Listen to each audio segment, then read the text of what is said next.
Alright, here we are for round 1 of this Aether Revolt draft. Round the draw. And we have an unkeepable hand. So close, but we have 8 green sources in the deck. Yeah, chance of drawing 1 over 2 turns. It's not particularly great, so I'm going to take a mulligan. It sounds much better. We have an unbridled growth on turn 1. Put that on the bottom. I think I just want to draw a couple of lands here.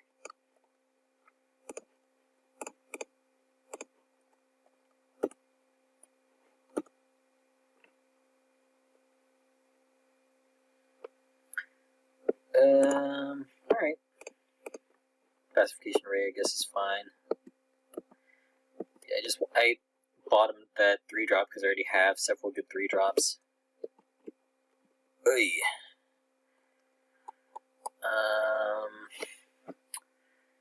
Yeah, I guess I gotta sack this and try to draw a card, and that is not great.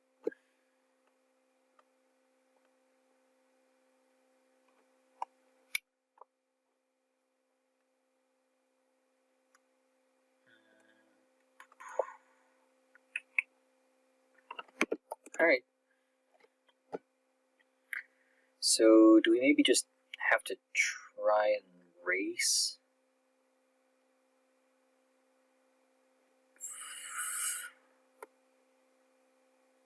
Just trade damage for damage.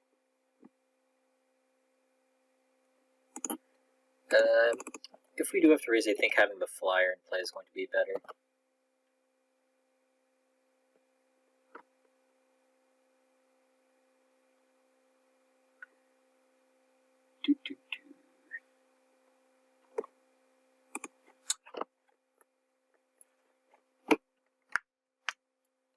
This is a Riparian Tiger. Okay, it's an Aetherborn, which is, I guess, better than the alternative.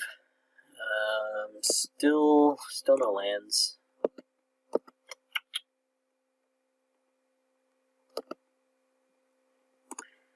Maybe our implement will draw us into some lands. And if we draw a land, we can play a Bastion Inventor and then just start trading off. Like, he would have to have a combat trick in order to get past our stuff, although he could also just have the expedient of playing more things. How dare he?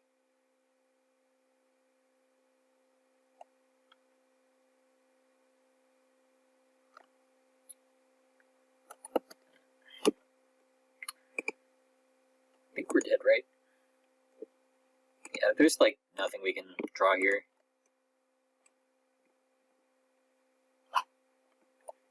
Very kind of unfortunate to lose that game, but you know, that's what happens when you just don't draw lands. Womp womp.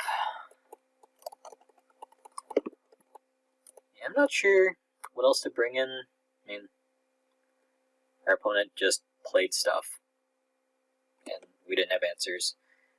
Maybe we take out like Harness Lightning, put in Malfunction. I think that's reasonable. Makes our mana base a little bit better, and it's better against my opponent's larger creatures. And it's not like we're able to cast Harness Lightning easily on turn 2 anyways.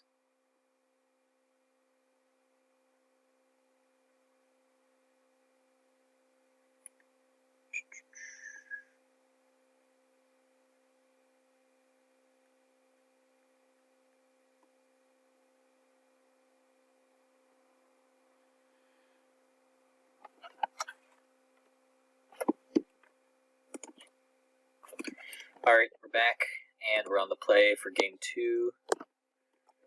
And I might get burned by this hand again, but I still think it's a reasonable keep. And this time we have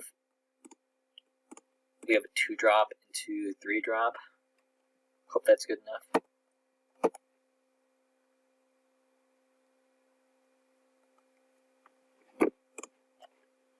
Hey look, a 3rd land. I didn't know that existed in my deck.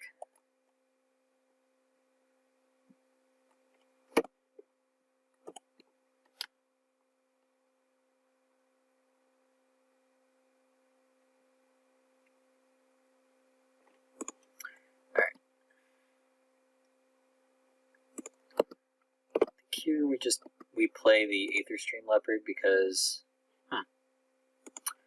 it's an interesting question because Prey Upon works better with Prowess. I guess if we draw a land, we can just go Blade Master fight anyways, and we still get in for 4 damage with the Aether Leopard, so this threads the needle a little bit better. Ooh. Okay, that was fortuitous.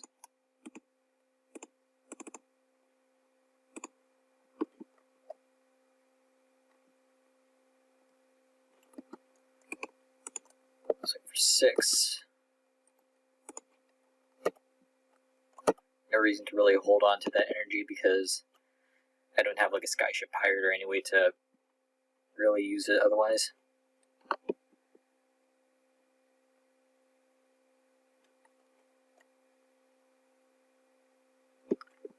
I think here we just tap this, attack, play the Blade Master.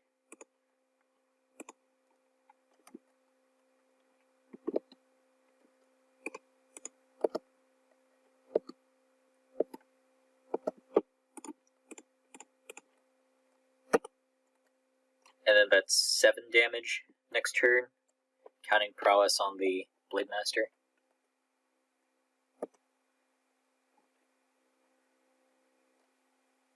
I do like that they updated the formatting for auto-yielding to triggers, because you can, for cards like this that say target creature, you can always say no to my opponent's creatures.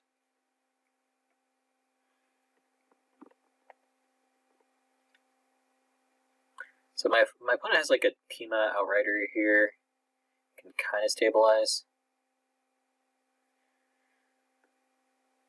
Mobile Garrison's pretty good. I guess if we draw release the Gremlins, could be pretty good.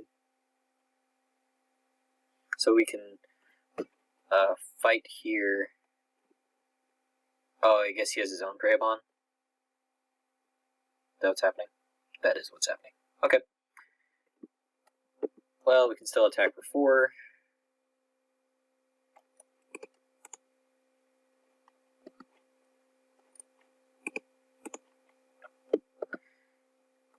And I could just Prey Upon right now. Yeah, I think that's correct, so that he can't actually crew, and then we still have the pacification array to go like he plays a creature, we pacification array it this turn, and so he can't have the option of crewing the vehicle the next turn.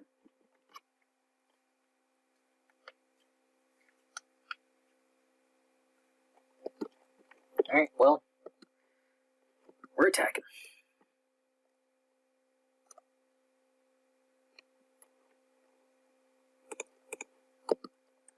I mean, if he has a removal spell, he has a removal spell.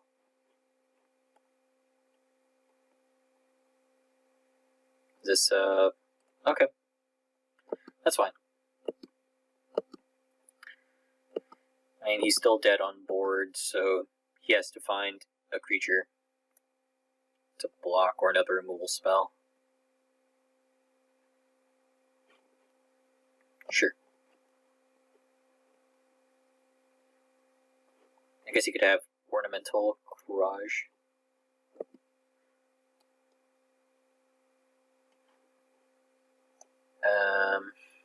I mean, I guess he... I mean, I was like, he could have Fatal Push, but he tapped out of black, and that guy's already... This guy's already a 2-drop.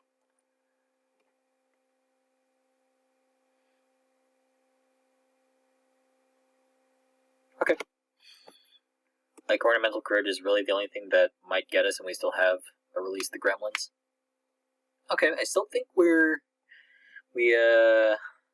keep it as is. We saw, like, he has a couple of Fabricate creatures and the Mobile Garrison, so Release the Gremlins still seems fine. Okay, let's get this game 3, shall we?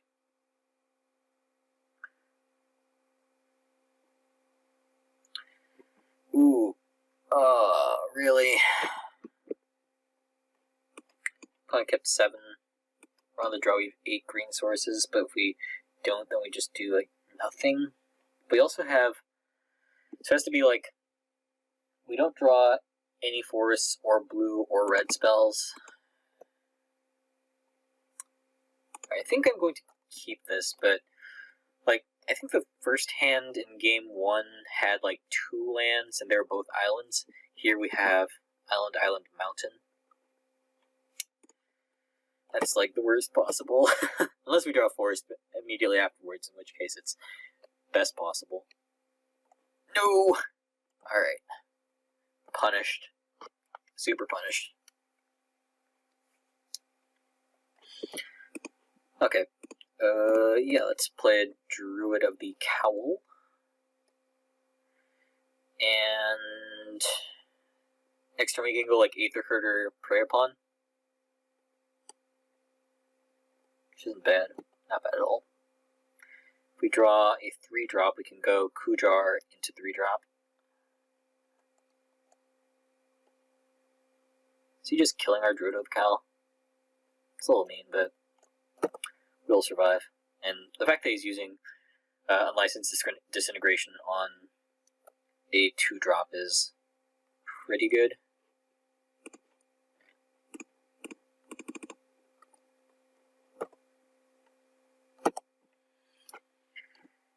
And he probably attacks. We can just, like, slam attack, and then have an artifact for the Welding Sparks.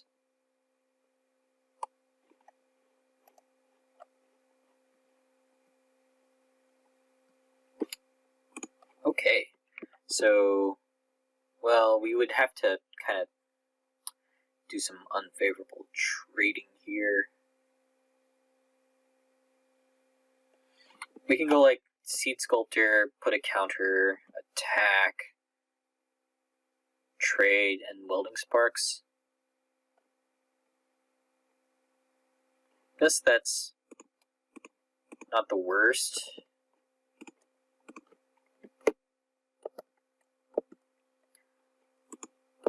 And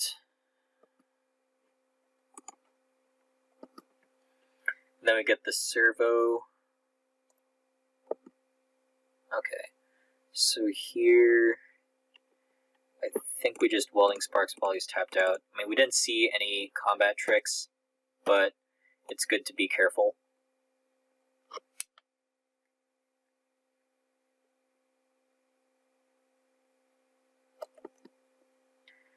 And then here, if we draw a green source, we can go Monstrous Onslaught.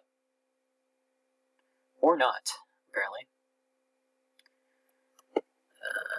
We can go here, implement, draw. I mean, I think we have to, right?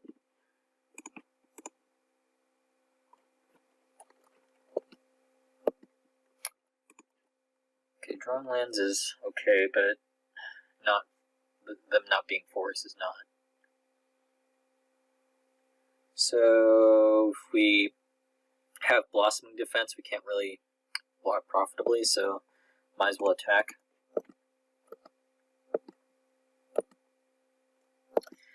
Going to need to draw removal for this Outrider.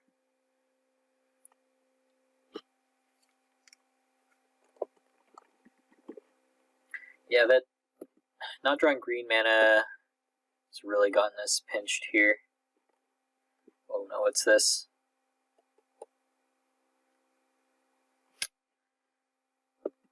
Okay, that's not good for us, but it's something that we can, that's something that's comparatively something we can deal with, like we can chomp and then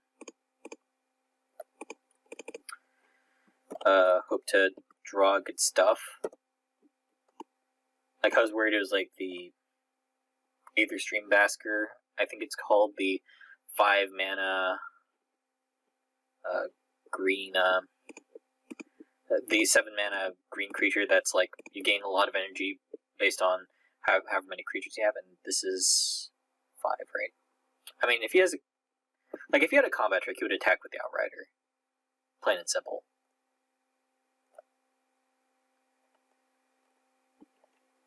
So yeah, I was afraid it was the Aether Stream Basker, whatever that's called. Ooh, that's pretty good. I do like that. So we can get in for 2 with the Drake. Tap that down.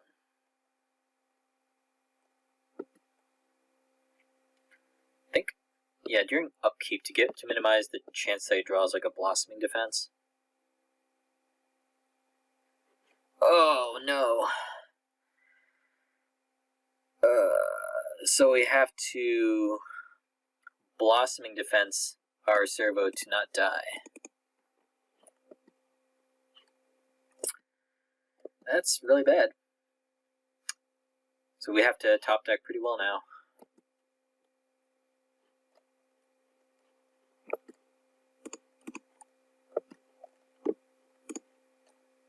Oh no, what am I saying? Huh.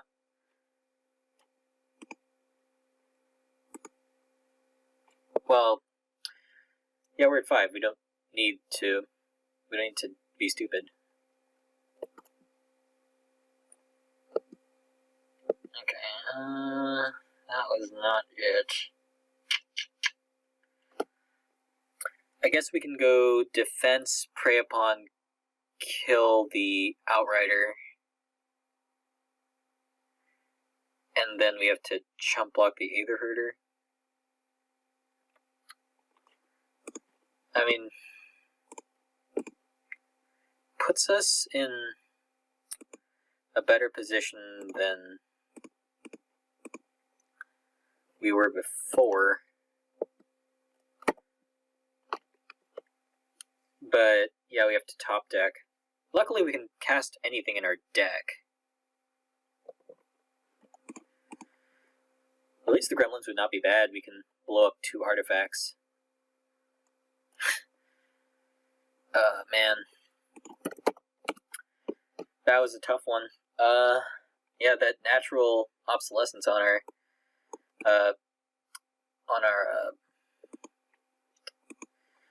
pacification ray did it.